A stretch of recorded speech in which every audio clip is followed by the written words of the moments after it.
I know all the angles, and I think I'm smart enough to keep one step ahead of them till I get enough to pack it all in and live on Easy Street the rest of my life.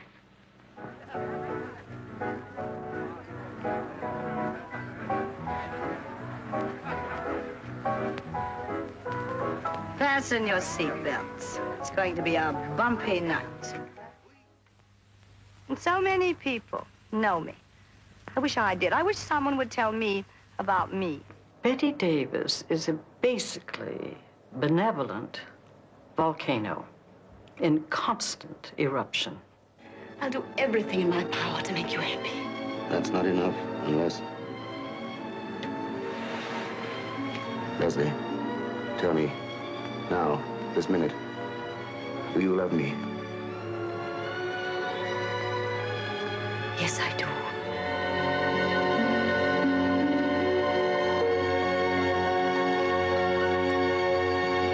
No, I can't. Leslie, what is it? Leslie, what is it? With all my heart, I still love the man I killed. I really am too much. My enthusiasm is exhausting, number one. I've had more people tell me, you have exhausted me through these years. Exhausted me. My enthusiasm, my inherited vitality from my mother's side of the family, all of it doesn't seem to get much mellower as life goes on. Bette Davis has survived the precarious world of Hollywood for more than half a century. She has flouted the system, refused to fit into a pattern, and changed the face of the female on the screen. From stage-struck schoolgirl, she moved with enviable confidence through drama school, to repertory, to Broadway. The story of her film career began in 1930 with a screen test in New York for the formidable Sam Goldwyn. And I wore a long dress. I guess I wanted to wear a charming evening dress. And the order came back. We want to see her legs. Excuse me. And I said to the director of the test, what have my legs got to do whether I have talent or not? But he said, well, they want to see your legs. So I remember very, very well.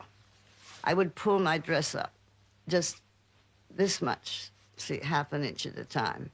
And they'd say, keep going. And I'd keep pulling it up and up till finally, you know, I got it to my knees. But I was very Boston, Puritan, modest girl, believe me. So anyway, they got the test of my legs back. But Goldwyn did not take me. As a matter of fact, he is quoted as saying when he saw my test, who did this to me? On December the 8th, 1930, Bette Davis left New York on a 5-day journey by train to Los Angeles. Universal Studios had offered her a 3-month contract.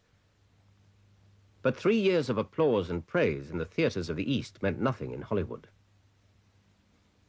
I was told studio people would meet us when nobody met us at all. So we hired a taxi and went to the hotel.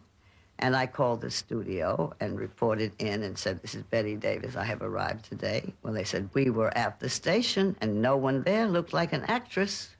And I said, well, I had a dog with me. You should have known. I had my terrier, Boujum, with me. My first real test at Universal, they didn't tell me it was a test for the men. But they put me down on a couch and they were testing 15 men who had to come, enter the scene, sort of get on top of me, make love to me, and then they test the next one. Well, I was absolutely destroyed with the way I was brought up. It was a very bad year, very bad. They christened her the Little Brown Wren and cast her in a succession of sweet, drab sister parts in which she appeared so plain and virtuous that the head of Universal remarked, who would ever believe that the hero would want to get her at the fade-out? No, they didn't know what to do with me at all. They just didn't. You know, according to the beautiful women, I was an odd-looking person. Most of us from the theater were not beauties. After 9 months and 6 forgettable pictures, Bette Davis's contract with Universal was not renewed. At 22, her career seemed finished. In September 1931, she and her mother were packing for the journey back to New York when the phone rang. This very elegant English voice said, "Is this Miss Davis? This is Mr. George Arliss." Well, I said, "Oh, my dear." I thought it was some friend ribbing me. And this went on for about 10 minutes. He was very patient. He said, "No, my dear, this is George Arliss. And could you come out to Warner Brothers immediately for an interview?" Arliss, an Englishman of 64, had superstar status, complete control over his pictures, and such reverence from his studio that he was billed as Mr. George Arliss. So over the pass I went to Warner Brothers, met him, and that day he gave me the part. To be honest, Mr. Arliss was too old to play the man. There is no question. I mean, it really was a question almost of father and daughter. But he insisted on having a young girl. But oh, what a privilege. I can learn more from you in 5 minutes than from anyone else in 5 years. You love music, don't you? I love you. I love you. Grace, my dear child, I'm not a child. don't be foolish. I'm old enough to be your... You know I'm your grandfather. I don't care how old you are. You love music. You love the successful pianist, not me. I did it first, perhaps, but not now. If I come to you in 6 months and say, I love you, will you marry me? But... Don't you love me at all? Of course I love you. But I'm old and easily flattered. I'm moved by your youth and beauty and emotion. Then you will. Appearing as George Arliss's leading lady was a turning point. Warner's picked up her contract, the movie fan discovered her, and it was impossible for her to go anywhere without recognition. It would be very easy to have it go to your head. Go Hollywood is what they say about certain people. And there would be no way anyone brought up in Yankee land could have this happen. So I felt very fortunate that that was my background. She was born in an unattractive mill town called Lowell in Massachusetts. They named her Ruth Elizabeth Davis. The date was April the 5th, 1908. And of course I was born early enough to have a really Puritan upbringing. I mean, I can remember my grandmother lived with my aunt where I visited in Massachusetts many times. I remember Mother making me a dress to go to a party. And the neckline was, I swear to you, it was about here. And she said, "Betty, you look as if you were going out in your nightgown." Yes, very, very Puritan she was. Mother believed in compliments, which was not the Puritan way. If she approved of something or if she thought we looked particularly well, she would always compliment us, which I think is one of the most important things you can do with children, of all the important things. She was rather modern in that way, as regards being a Yankee woman. Her father was a solemn intellectual, a lawyer who looked upon children as a necessary evil. The parents were incompatible and separated when Betty was only 7. We had the last sort of dinner all together. Although I sensed something was wrong, I remember my father saying goodbye, and Mother told us that Daddy would not be living with us anymore.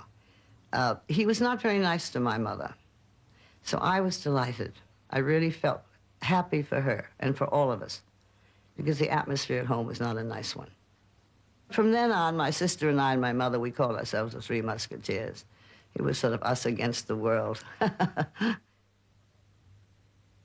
Ruth Davis struggled independently to raise her children, and Betty was never more aware of the sacrifices her mother made than on her graduation day at Cushing Academy.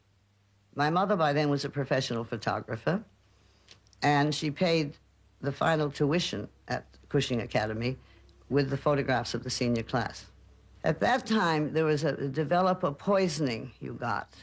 And I remember her face was all sort of covered with developer poisoning, and she was a rail, and she had sort of, she couldn't afford to have a very beautiful dress. I remember it was a big straw hat and this kind of sad little print dress. And I remember standing on that platform and saying, "One day, you will never work again." It was a terrific incentive. And thank heavens my life worked out that I could live up to that promise.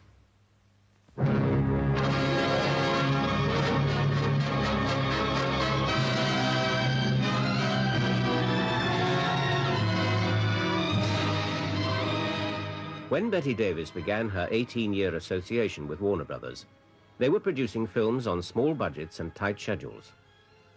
Hard discipline gave the studio the nickname of San Quentin.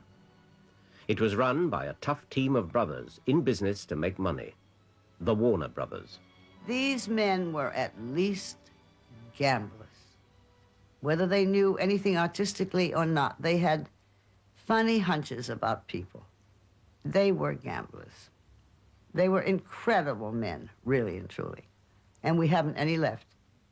Jack Warner, the head of the studio, was known as the father, the power, and the glory.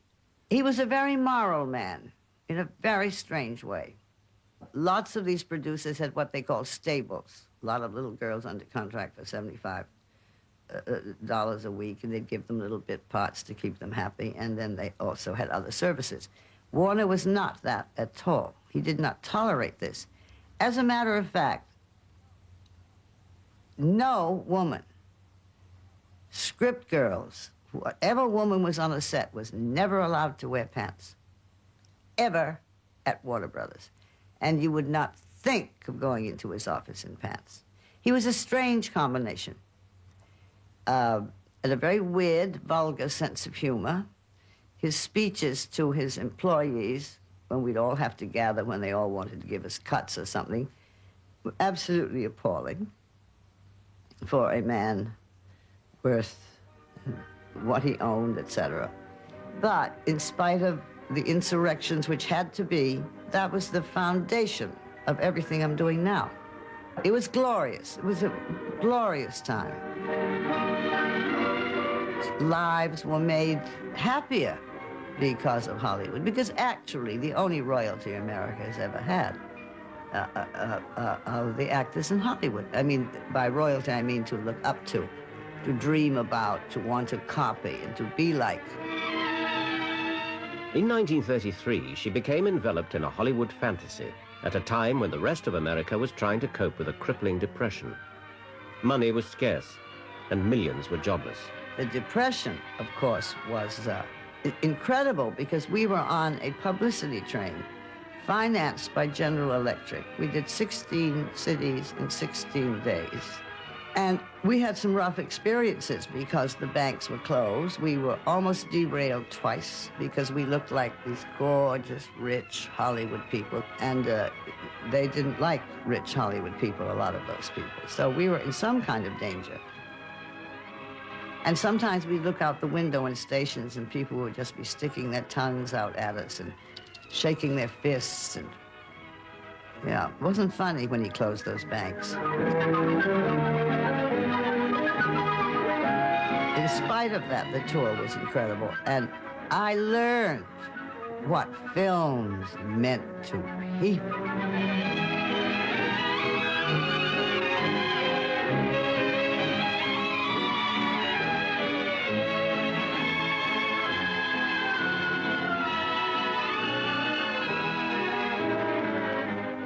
In the film Fashions of 34, she was glamorized almost beyond recognition. They gave her a platinum wig, false eyelashes, a huge mouth, and slinky clothes. I was the biggest imitation of Miss Garbo that ever lived. Oh, ludicrous. And I never did that again. Well, I looked perfectly absurd. It just didn't go with what I was. And you must follow your own course. And I was basically an actress, not somebody who was a glamour girl. I'm giving a party, too. A big one, Saturday night. I got a jazz band coming up from Memphis. Well, that's fine. I want you to come and be my boyfriend. Honest? Sure. It'll be a bit formal, but you needn't doll up. Just something dark and nice. Oh, thanks. Thanks, Miss Madge. Cabin in the Cotton was a signpost, had the powers that be really thought about it. A signpost of the kind of parts I could play. You'd look nice all dressed out, wouldn't you? And don't call me Miss Madge. Saturday night about 8:30, honey. A cigarette. In Cabin in the Cotton, she played a rich and conniving Southern belle, the independent woman. It was the type of part in which she would later excel. I'll be seeing you. Don't work too hard. We're going to dance the Peckerwood Wiggle, or whatever you call it, and I want you to lead the figure. Oh, I'd be glad to. Madge? Cute. I'd like to kiss you, but I just washed my hair. Bye. I have often wondered why I had such enjoyment from playing these women, but they are media from the standpoint of your craft. But they're also enjoyable to play. So I always, as I grew older, wondered if this was really in my nature, way underneath. I've never given a definite statement on this fact yet. Feeling better? I'd like a drink. Before breakfast? Get me a drink.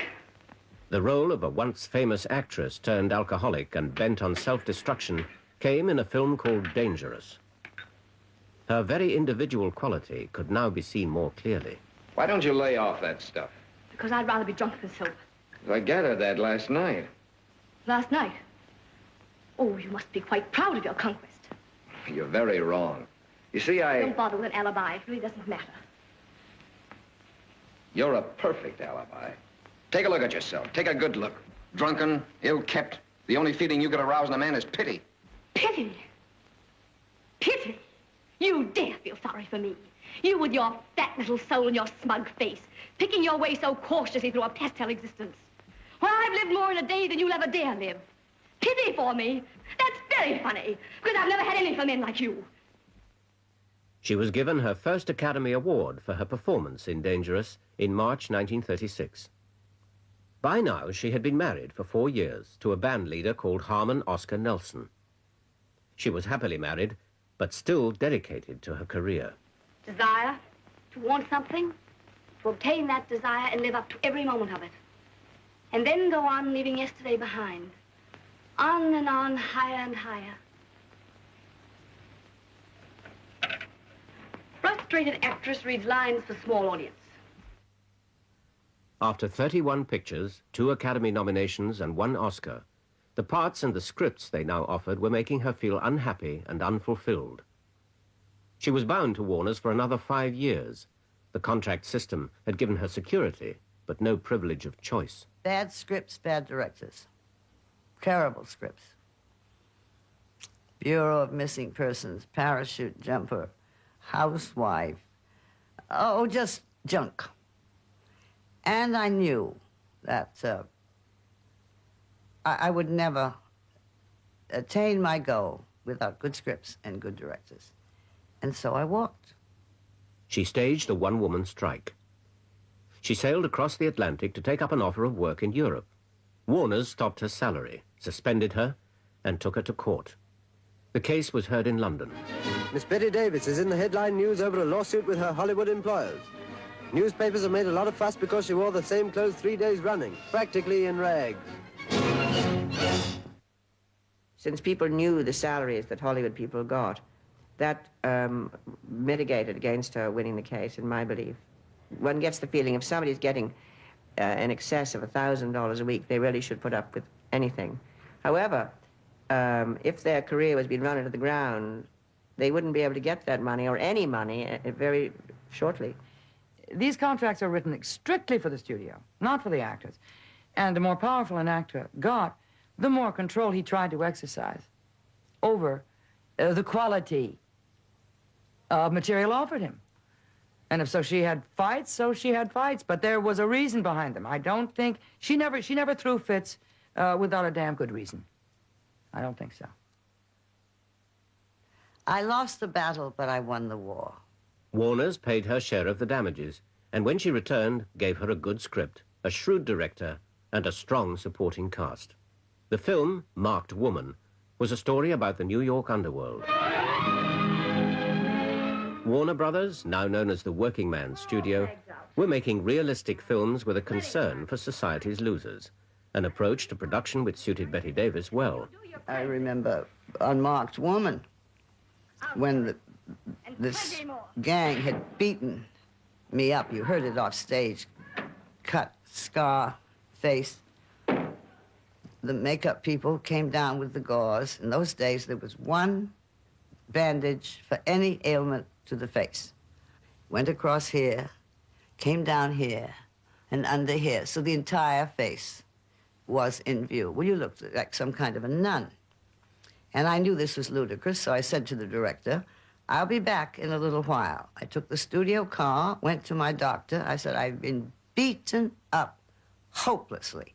So he put big plugs in my nose to be swollen, and, well, it was the most marvelous sight you ever saw. And I came through the gate, and the guard at the gate called Mr. Wallace and said, Mr. Wallace, Miss Davis has been in a terrible automobile accident. You feel better now, don't you? No, those things I was really one of the first fighters for, because I believed that's what the screen had to offer. Real reality of appearance. How? By just closing my eyes, pretending it never happened. I wish it was as easy as that, but it isn't. 1939 was a high point in Bette Davis's career. She made 5 films in 12 months, every one a success. A 28-year-old actor and ex-sports commentator was in the supporting cast of a film called Dark Victory. His name, Ronald Reagan. It's 4 o'clock, sir. Last drink. 2 here, 2 there. Same thing. Yes, sir. It's funny. What? Time, Alec. Did you ever think about time? It goes, Alec. That's the business of time. Little Ronnie Reagan, we called him. I had 2 scenes with him in Dark Victory.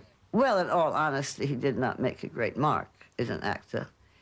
He had one film that he got quite great praise for, King's Row, where he played the man without the leg.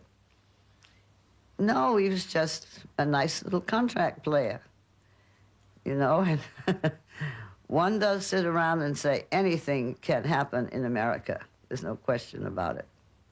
Then where are we, my friend? High and dry. That's the last drink. Dark Victory was directed by a flamboyant Englishman, Edmund Goulding. Bette Davis played an heiress who becomes blind. Her best friend and companion in the film was an Irish actress new to Hollywood, Geraldine Fitzgerald. I was told that she would scare me. And I was told that she would steal all the scenes from me. People said before I went out, they said, just be very, very careful. They said, if she's very good at doing this. And if she comes and she puts her arm around you, if her character makes a friendly gesture towards your character, be careful, because that means that she's going to maneuver you out of the light. Or she's going to turn you so the camera can't see you, so on and so on. So I was very, very upset by this. I said, what do I do? And they said, well, the best thing to do would be to wedge yourself in between a chair or a table, if there's one on the set, and then she can't turn you around. So I took this advice to heart, and every time I saw any piece of furniture that was anyway kind of stalwart, I got myself wedged in behind it so that I couldn't be turned around. She thought I'd gone mad, because the truth of the matter is, I think she's the most generous person to other actors I've ever come across. This woman that she played is dying of a brain tumor, and she's been told that she'll know when the end is coming, because she'll start suddenly to lose her sight. And she's out in the garden with her friend and secretary and companion, which is the part I played, and they're planting spring bulbs. Oh, here's one for you. Jonquil Narcissus. Ah, that's a good one. I'll name a horse after that one. So it's a happy moment, and then suddenly she starts to lose her sight and says she can't see. And her friend says, no, you can see. It's just that the sun has gone in. Getting darker by the minute. We'll have to take our raincoats with us. Suppose it'll rain cats and dogs and ruin all our nice bulbs. Look how it's clouding up. It's getting darker every second. It's funny, I can still feel the sun on my hands.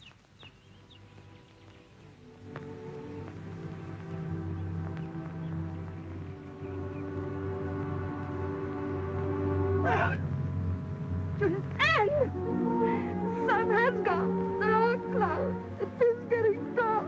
Oh, it's all right. It's all right, honey. Shh.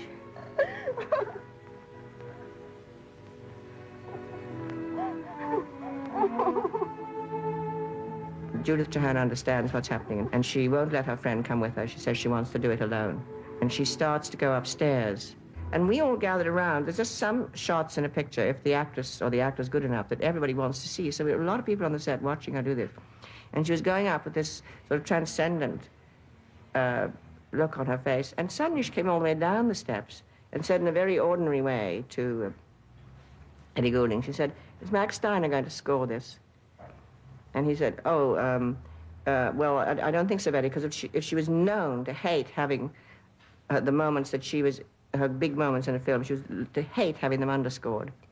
So he prevaricated, said, "No, I don't think so, no."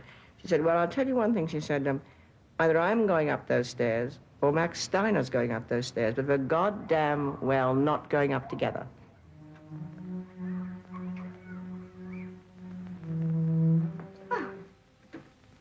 Martha, Miss Judith.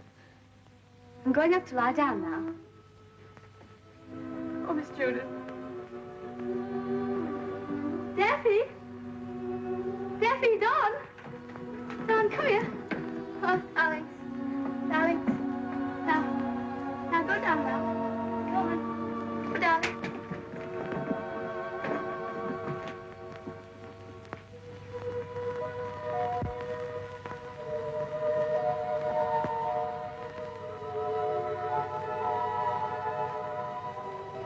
And of course, afterwards, Max Steiner did go up the stairs with her, and so she was furious. I don't think I have ever been completely satisfied with my work. The nearest to being satisfied that I can remember was Dark Victory.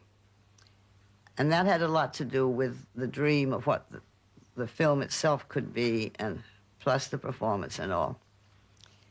And I asked for a separate showing of it.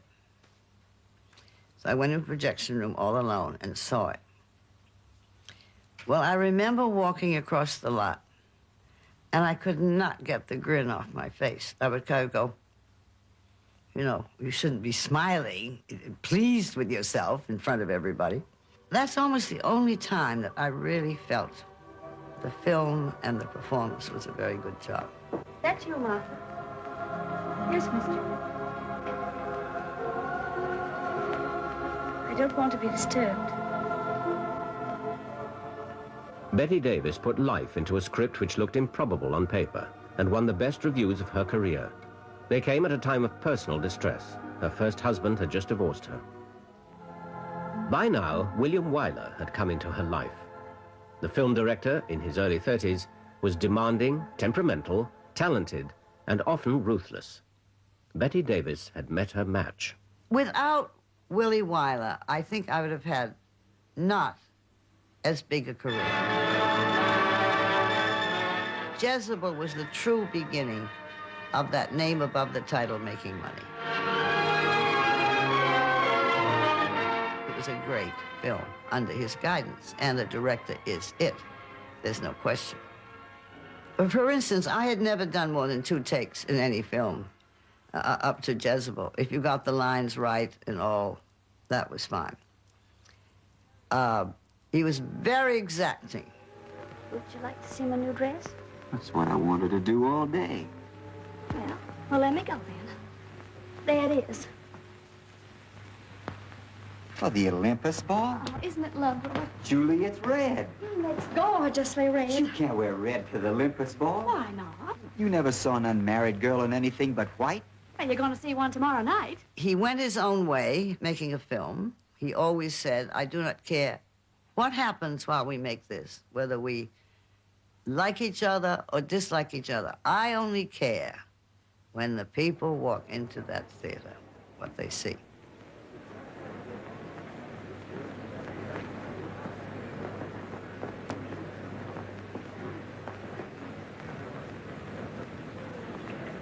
He knew the film from beginning to end. And of course, that in those days was the director's protection from a Mr. Jack Warner, who after the first cut would take over, say, Jezebel, and ruin it. And Mr. Wyler never gave a Mr. Warner any optional cut of any kind. Hitchcock did this.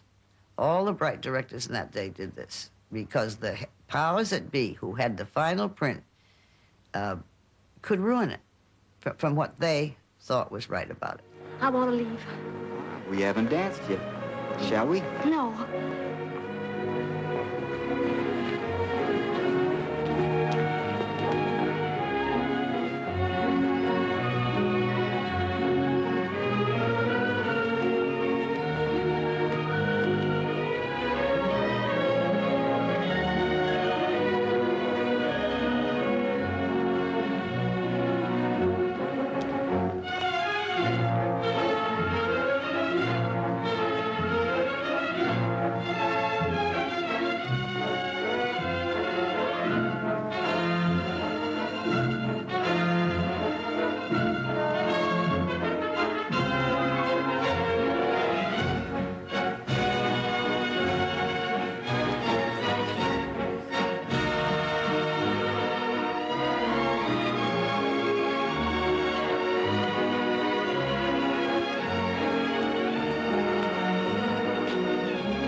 Go on and play. Go on and play. Please let me go. Please take me out of here.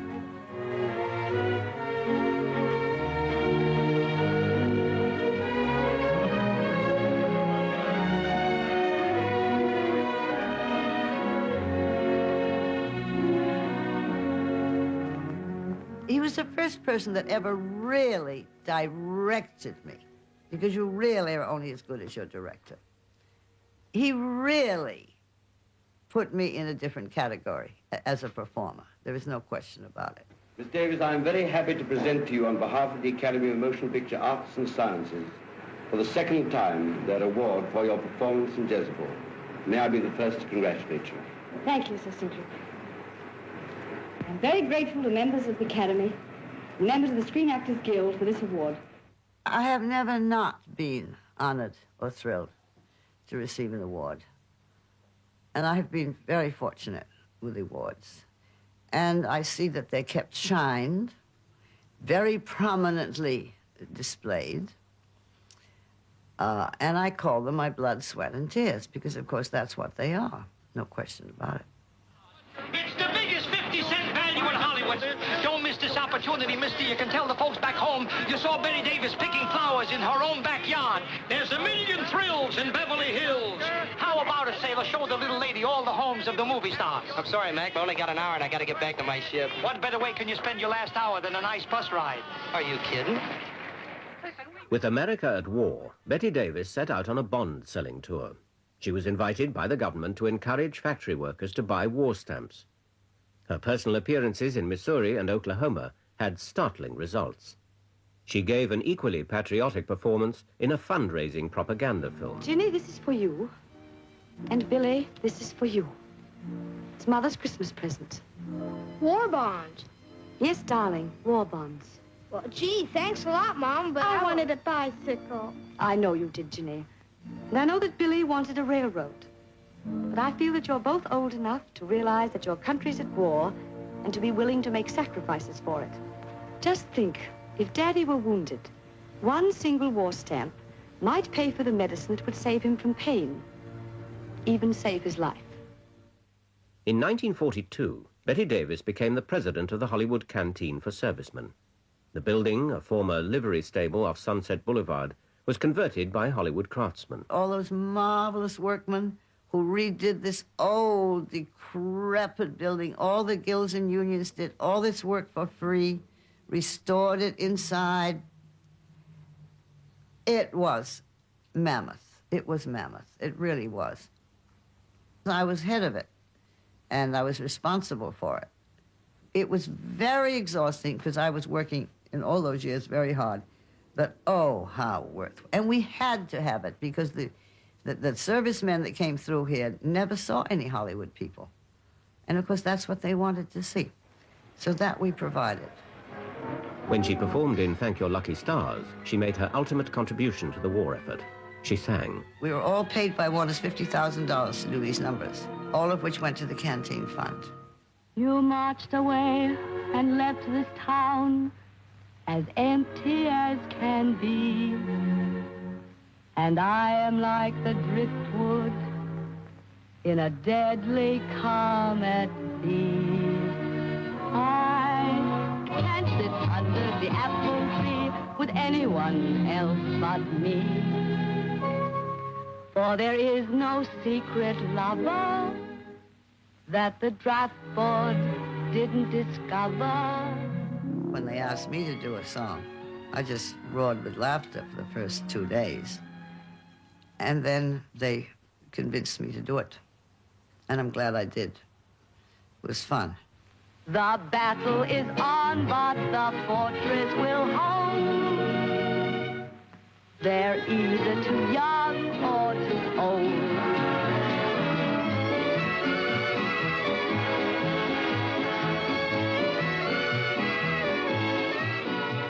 Conrad Weidel, the winner of many jitterbugging contests, was chosen as her dancing partner. And I knew whatever young man they hired was going to be petrified because I was Bette Davis. So I took him aside, and I said, now, I am not Bette Davis, because I didn't want to rehearse it, because then I knew it wouldn't come out right, because I could guard myself then. So I'm just a dame you took to a dance hall, and do just with me what you would do with her. Well, he was wonderful. He did.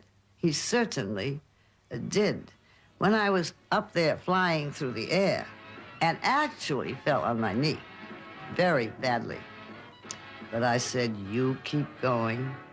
You get out that door for this take because you do not ever want to do this again. And I did. I made it out the door.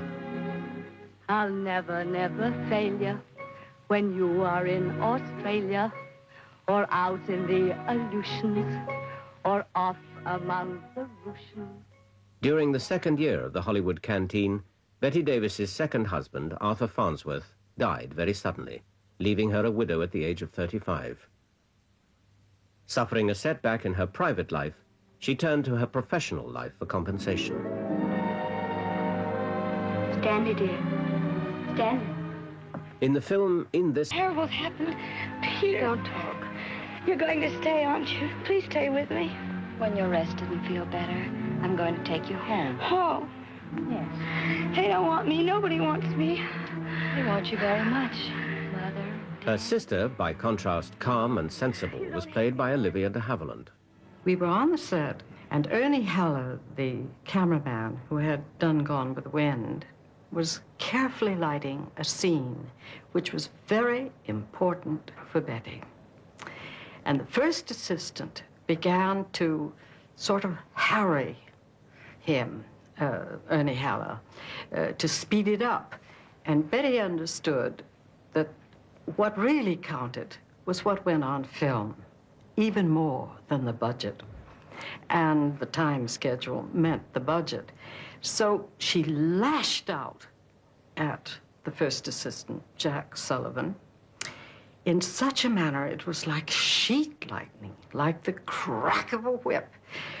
All of us froze in absolute terror, including Jack Sullivan. And a second later, I thought, what a remarkable and brave thing she's done. She's protecting the quality of this film, and she's protecting her own work on which the film depends. I've done a dreadful thing. That accident, it wasn't Perry. I did it. And now they've found out and they're going to tell the police. And they'll send me to prison. Prison, Uncle. Oh, it was an awful thing, I know that. But I didn't mean to hurt anybody, and it just happened, and then I was so upset I didn't know what I was doing. Uncle, I don't want Perry punished. Maybe you could fix it so that he'd get out of prison and I wouldn't have to go to the police. I can't face it. You're the only one who can save me, Uncle. The only one in the world. I'll do anything you say. Just tell me what to do. Uncle, I'll come and live here. I'll take care of you. I'll make you laugh. Remember how we laughed the other night? Oh, we'll have fun. We'll do anything. Anything you want. I think that one should know one is acting. I think we can sit on the street corner and see the real people. And I think a terrible thing has happened today. It's all getting so real. Very little makeup, no hair, nothing. And I always believed that acting was larger than life. Why don't you say something? Uncle! Uncle, what's the matter with you? 6 months at the outside. That's all he gives me. 6 months. What are you talking about? Only 6 months to live. That's what the doctor said. Well, I'm sorry, Uncle, but maybe the doctor's wrong. There isn't much time. They may be on their way to the district attorney's office right now. Call him up, Uncle. He'll listen to you. Say anything, just so they don't arrest me. But I'm going to die. Don't you understand? I'm going to die. All right, so you're going to die. But you're an old man. You've lived your life. I haven't lived mine. Mine's hardly begun. Think of me, Uncle. Think what will happen to me if you don't get me out of this. I know that she sometimes alarms people, especially if they're new or inexperienced, because she has a habit of repeating what you say. I think she really wants to know, do you really mean it? I mean, for example, if you were a young director and you said to her, Miss Davis, now here you come in from stage left, she might say, stage left? And he'd say, well, if you like, then come from stage right. And then she'd say, stage right. And she would then become impatient, thinking that he doesn't know what he's doing. By that time, he doesn't. But every now and then I would run into a director who was very conscious that I was a female, and therefore he must not give me my way or let me play the scene the way I wanted to. But that never discouraged me. We ended up playing it the way I wanted to. In Beyond the Forest, she played the frustrated wife of a small-town doctor. Professionally, too, it proved to be a deeply frustrating experience. Number one, I was too old to play the girl. Number two, the husband should have been Eugene Paulette, a great, fat, obese man, and they cast Mr. Joseph Cotton. And who wants to ever leave Joseph Cotton? So I spent weeks trying to change him. You know, that's one of the nice things about living in a small place like this. You're not just a number over the door. People are interested. They like you. Oh, write yourself a book, Louis. I don't want people to like me. Nothing pleases me more than when they don't like me. Means I don't belong. I know you're not interested in my work, but I just saved a woman's life. Saved her for what? Because it's my business to save lives when I can. There's only one person in this town that does anybody a real favor. That's the undertaker. Carries them out. Rosa, why do you torment yourself like this? Because it makes me feel alive. To hate everything so? Keeps me from getting soft and forgetting about all the things I really want. Weary of the whole production, she made one last appeal to Jack Warner to be taken off the film. He refused to listen. And so I decided that if after all the proof I had given of what I wanted to do with my career, that I was still having to argue after 18 years about an unsuitable property, that I was going. That I just had to branch out because I had a 10-year more contract. So it did take courage to go. It would have been nice and easy, but that was never for me anyway, being nice and easy. So I got him, Mr. Warner, on the phone at 3 o'clock in the morning, finally. And we had 2 more days of shooting. And I said, if you want this film finished, I get my release the day after I finish. Well, you can imagine. But he called back. I got it. And the most amusing thing is I had to dub one line for Beyond the Forest.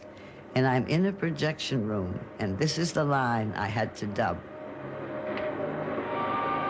If I don't get out of here, I'll die. Well, I don't get out of here, sound I people, die. everybody just collapsed. It was the perfect line. I finally left. Because I thought that daughter had better leave father and mother. Because the studios were really like you had your family. And your problems got to be worse as you grew up and knew more, just like we are with our children when they get to know more, it's pretty devastating. And they would always say, well, we gave you your original chance. You really have no right now to grow up. But I grew up, and I just had to go.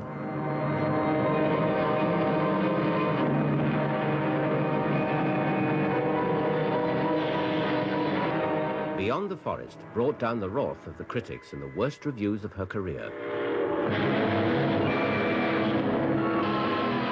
One critic wrote, if Bette Davis had deliberately set out to wreck her career, she couldn't have picked a more appropriate vehicle. Another, Bette Davis has reached that point in her career when it is prudent to pause, to take stock, to weigh future prospects against past triumphs. There had been many triumphs in her partnership with Warner Brothers. She had appeared in over 50 films and created a bewildering gallery of screen portraits. I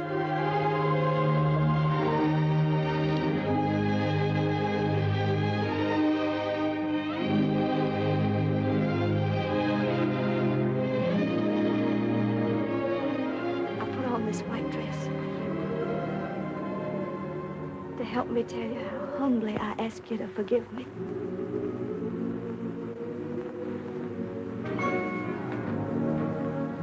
Press, I'm kneeling to you. I had a lovely time, lovely, lovely. It was lovely. Lovely. Yes. Well, I'll have to get up early in the morning. Good night. Good night. I can only stay for a minute. You're so right. Don't you just love Sunday afternoon? Everything quiet, nobody at home to disturb you. Mac, I've always wanted to ask you something. Have you ever killed a man?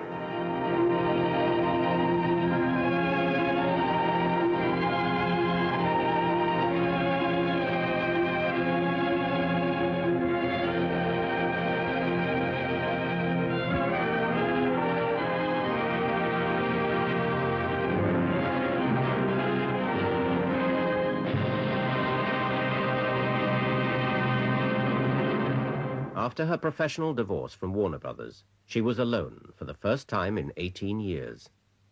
At the age of 42, and with a 2-year-old daughter, she divorced her third husband, William Grant Sherry.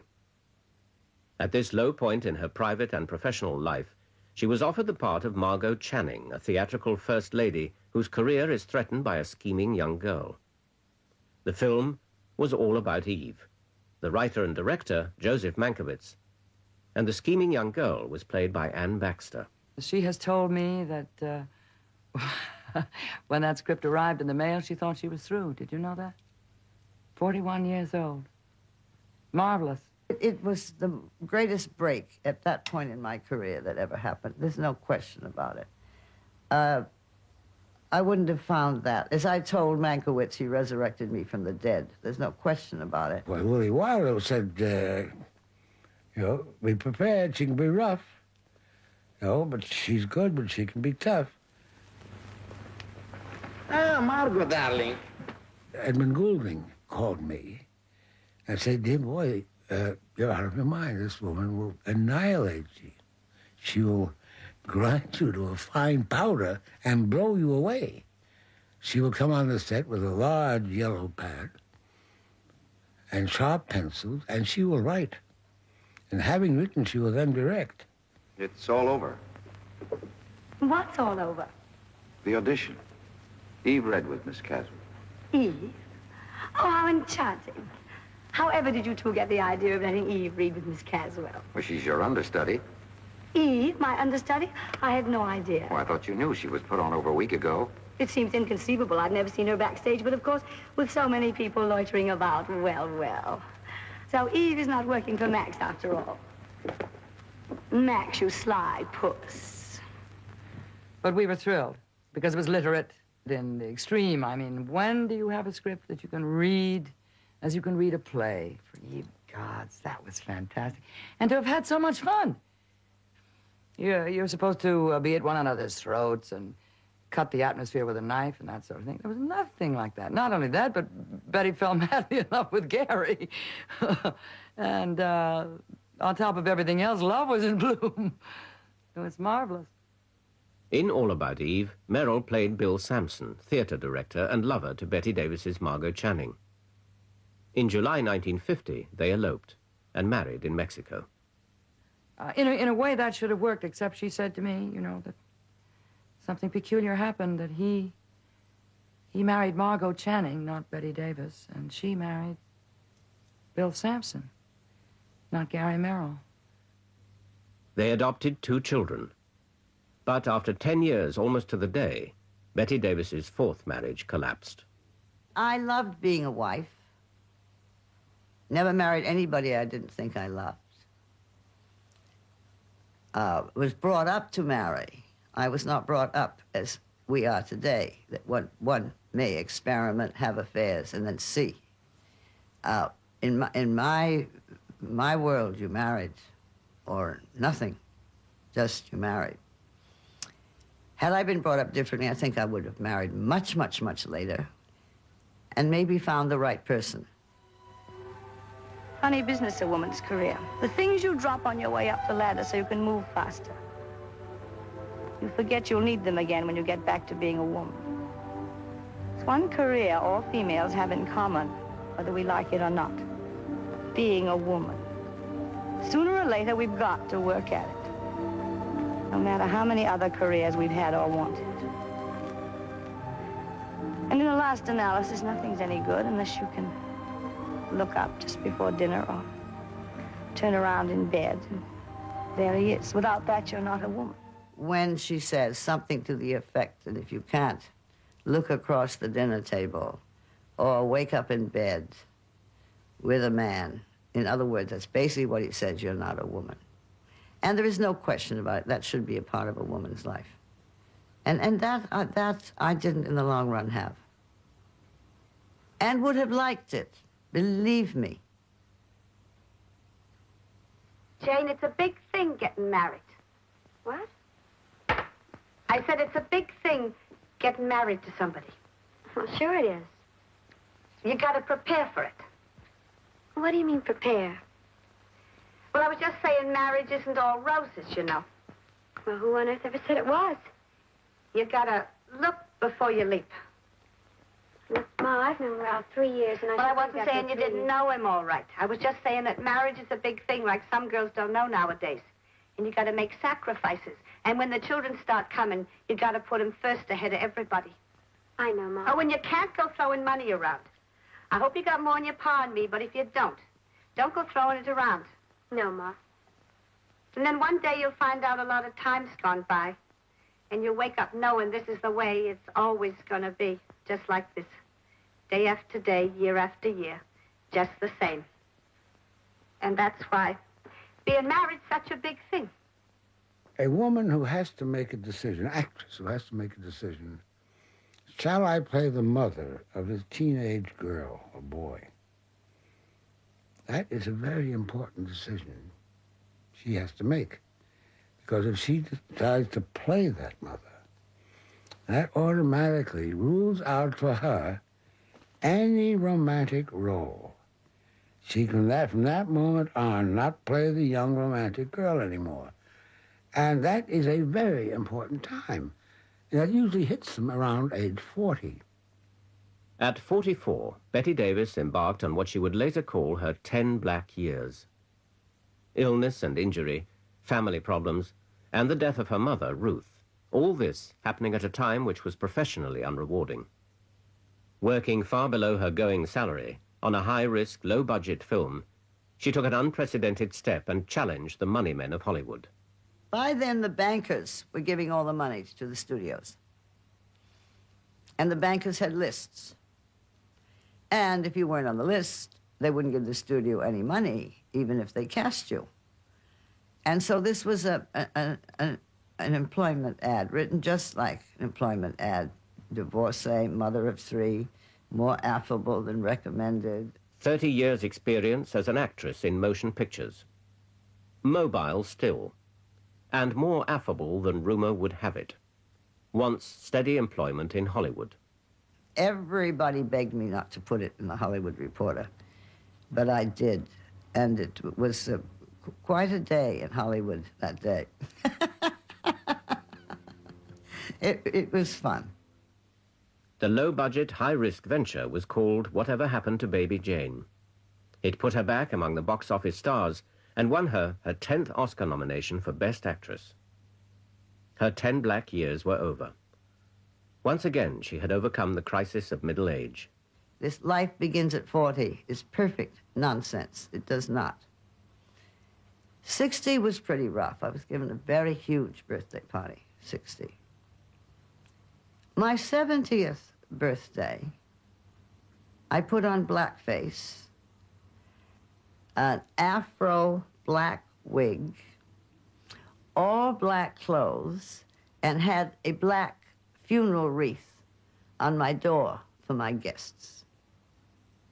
70 is awesome. I would like always to be doing something, not just sink back and say, well, I've done it, I've made it, and now I'll just go on cruises and do all this kind of... No, I love to work. You see, that is really what my survival is, I think. Woodrow Wilson, Genghis Khan.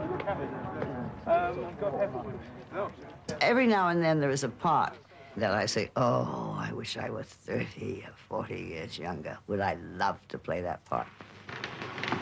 Turn your back.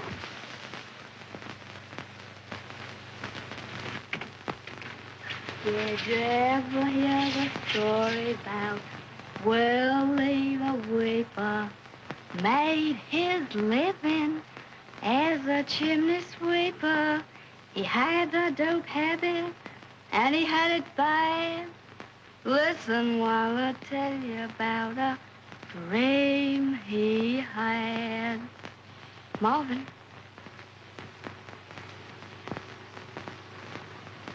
Madge. It was totally incredible that a little shy Yankee girl from Boston led the life she led.